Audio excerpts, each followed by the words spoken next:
नमस्कार सभी को। जैसे कि आप जानते हैं हमारी जो एक्सरसाइज चल रही है परम्यूटेशन कम्बिनेशन या क्रमचय संचय कहेंगे, तो आपको उसमें 2 वीडियो में समझा दिया गया है किसे क्रमचय कहते हैं, एनपीआर किसे कहते हैं, फैक्टोरियल किसे कहते हैं। तो उसी पर आधारित जो हमारा एक्सरसाइज है 7.1 उसके हम कुछ प्रश्न ले रहे हैं। तो देखते हैं किस ढंग से सॉल्व किए जाएंगे। तो देखिए इसमें प्रश्न लिखा है अंक 1, 2, 3, 4 और 5 से कितनी 3 अंक की संख्याएं बनाई जा सकती हैं यदि अंकों की पुनरावृत्ति की अनुमति हो और अंकों की पुनरावृत्ति की अनुमति न हो। अब देखिए जो 2 केस है, पहले केस में है लेना हमने अंक है 1, 2, 3, 4, 5 और बनानी है 3 अंक की संख्या। 3 अंक की संख्याएं क्या होंगी? जैसे मान लीजिए आपने बनाया इनसे 345, 321। अब आप ऐसे तो गिनते नहीं रहेंगे, तो उसके लिए आपको गणना का आधारभूत सिद्धांत बताया गया। तो आप देखेंगे पुनरावृत्ति की अनुमति हो, यानी कि हम एक अंक को दोबारा भी ले सकते हैं। तो अब हम 3 वहां पास मान लीजिए यह है आपके पास, तो पहले हम मान लेंगे इकाई का अंक कितने तरीके से भर सकते हैं आप? इससे भी भर सकते हैं, इससे भी, इससे भी, इससे भी, इससे भी। तो आपके पास तरीके हैं 5। चूंकि पुनरावृत्ति की अनुमति है, यानी कि दहाई के अंक भरने के लिए भी आपके पास कितने अंक हो जाएंगे? अगर आप दोबारा ले सकते हो उस अंक को, तो फिर से आपके पास कितने अंक बचेंगे? 5। उसके बाद पुनरावृत्ति अनुमति है, एक अंक को हम दोबारा यूज कर सकते हैं, तिबारा यूज कर सकते हैं। तो दोबारा से कितना हो गया? 5 तरीके से। तो आपको बताया था गणना का आधारभूत सिद्धांत बताया गया था। तो क्या करेंगे, तीनों नंबरों को क्या कर देंगे? मल्टीप्लाई कर देंगे। तो 5, 25, 25 पंजे 125, यानी कि 125 तरीके हुए। 125 तरीके यानी कि वे। अब इसी का सेकंड पार्ट है, अब मान लीजिए आपसे कह दिया जाए कि अंकों की पुनरावृत्ति नहीं करेंगे आप, एक अंक जो आपने ले लिया उसको आप दोबारा यूज नहीं करेंगे। तो फिर आप कितने बनेंगे ऐसे में? अब आप इसमें ब्रैकेट बना लेंगे। अब आप कहेंगे कि इकाई का अंक आप कितने तरीके से भर सकते हैं? आप कहेंगे या तो 1 से या 2 से या 3 से या 4 से या 5 से। आप कहेंगे 5 तरीके से भर सकते हैं। इकाई का अंक में कुछ भी लिख सकते हैं, 1, 2, 3, 4, 5 में से कोई भी अंक ले सकते हैं। चूंकि आपने इकाई का अंक भर दिया है, अब आपके पास दहाई का अंक भरना और पुनरावृत्ति नहीं करनी है। यानी कि मान लो सपोज आपने 5 भरा था, तो अब आपके पास 4 ही अंक बचेंगे, या 3 भरा था तब भी 4 ही अंक बचेंगे। तो दहाई का जवाब बनने के लिए आपके पास कितने बचे? 4 अंक। अब आपने 2 अंक यूज कर लिए हैं, 5 अंक आपको कुल दिए गए थे, 2 अंक आपने यूज कर लिए हैं। तो आप सैकड़े के अंक भरने के लिए आपको कितने बचेंगे? केवल आपके पास बचेंगे 3 अंक, यानी कि कितना हो जाएगा? टोटल वेज हो जाएंगे 3 चक्को 12 पंजे 60, यानी कि 60 तरीके से आप 60 वेज से आप बना सकते हैं, यानी कि 60 अंक बनेंगे आपके टोटल। यहाँ 125 बनेंगे टोटल, और यहाँ कितने बनेंगे? 60 आप इनको अंक आपके बनेंगे। उसके बाद 1, 2, 3, 4, 5 से कितनी 3 अंक की सम संख्याएं बनाई जा सकती हैं? क्या यदि अंकों की पुनरावृत्ति की जा सकती है, यानी कि की जा सकती है, मतलब क्या है? सम संख्याएं बना रहे हैं। अब आप देखेंगे कि आप सम संख्या बना रहे हैं तो कितनी बनेंगी, कितनी सम संख्या बनेंगी? देखेंगे आप देखेंगे सम संख्या कब बनेगी? 1, 2, 3, 4, 5, 6 में से सम संख्या कब बनेगी? जब ये इसका अंक क्या हो? आपका सम हो, यानी कि सम होगा। तो क्या होगा? सम आने के लिए या तो 6 या 4 या 2, यानी कि आपको इकाई का अंक भरने के कितने तरीके हैं? 3 तरीके।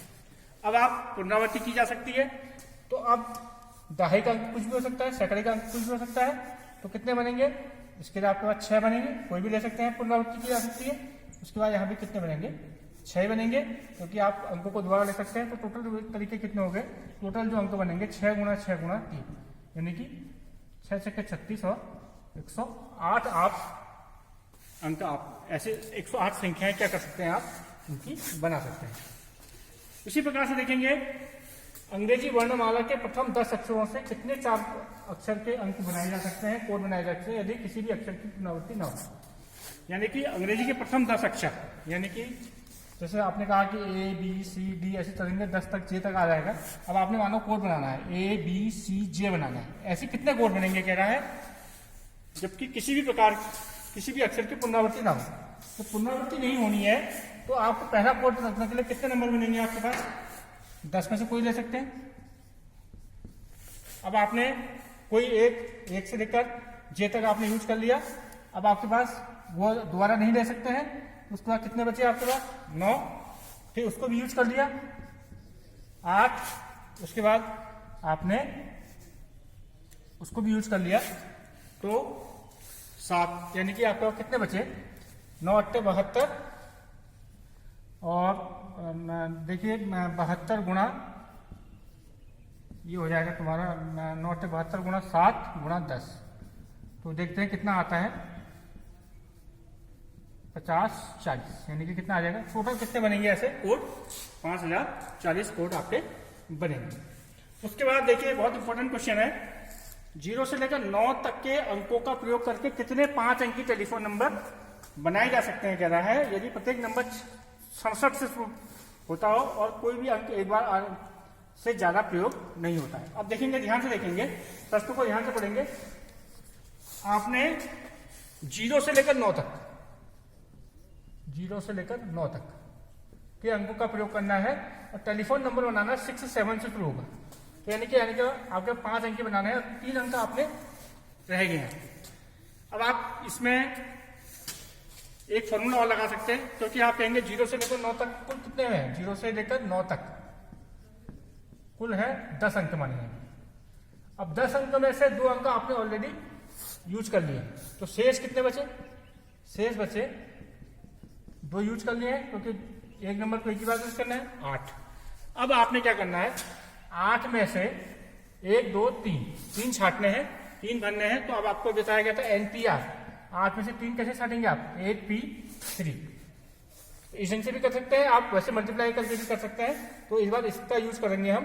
8P3 बताया था आपको कितना होगा 8 फैक्टोरियल बट्टे 8 माइनस 3 यानी कि 5 फैक्टोरियल, यानी कि आपको बताया था NPR बताया था आपको भी, n फैक्टोरियल बट्टे n माइनस 8 फैक्टोरियल होता है, तो ये चीज आपको यहाँ पर लगाएंगे। तो 8 फैक्टोरियल कैसे सॉल्व होगा 8 गुणा 7 गुणा 6 गुणा 5 फैक्टोरियल बट्टे 5 फैक्टोरियल, ये कैंसिल हो गया, तो कितना आ गया 8 7 56 गुणा 6, यानी कि कितना आ गया 336, यानी कि कितने नंबर बन सकते हैं इसके 336 आपके टेलीफोन नंबर बनाए जा सकते हैं। तो ये बहुत आसान प्रश्न है, लेकिन आपको इसका फंडामेंटल प्रिंसिपल आपको पता होना चाहिए, तो जब प्रैक्टिस करेंगे तभी आपके समझ में आएंगे। बाकी के प्रश्न हम अगले वीडियो में देखेंगे। Thank you. तो इसी क्रम में एक 5वां प्रश्न है एक सिक्का 3 बार उछाला जाता है और परिणाम अंकित किए जाते हैं, परिणामों की संख्या संभव संख्या क्या है। अब आप जानते हैं एक सिक्का जब उछाला गया तो क्या आएगा आपके पास संभावित परिणाम H और T होता है, यानी कि हेड या टेल, यानी कि 2 ही चीजें आ सकती है, तो हेड आएगा या टेल। लेकिन उसी सिक्के को हमने क्या कहा 3 बार उछाला, यानी कि पहली बार उछालने की संभावना में या तो हेड आएगा या टेल आएगा, यानी कि 2 संभावनाएं हो सकती है। दूसरी बार उछालने में भी हेड आएगा या टेल आएगा, और तीसरी बार उछालने में भी हेड आएगा या टेल आएगा, यानी कि टोटल संभावनाएं कितनी बनेंगी आपकी 8 बनेंगी। आप चाहे तो इसको ऐसा भी कर सकते हैं, पहले में हेड हेड ट्रेल ऐसे बना सकते हैं, हेड ट्रेल ट्रेल पूरा बनेंगे। आप कोशिश करेंगे तो ट्रेल ट्रेल ट्रेल ऐसे बनाते रहेंगे, कोशिश करेंगे तो आप 8 ही बनेंगे, तो केवल प्रैक्टिस करने की बात है। तो आशा करता हूँ आपको समझ में आया होगा। तो बाकी के प्रश्न हम बाकी की वीडियो में देखेंगे, अगले वीडियो में देखेंगे। Thank you.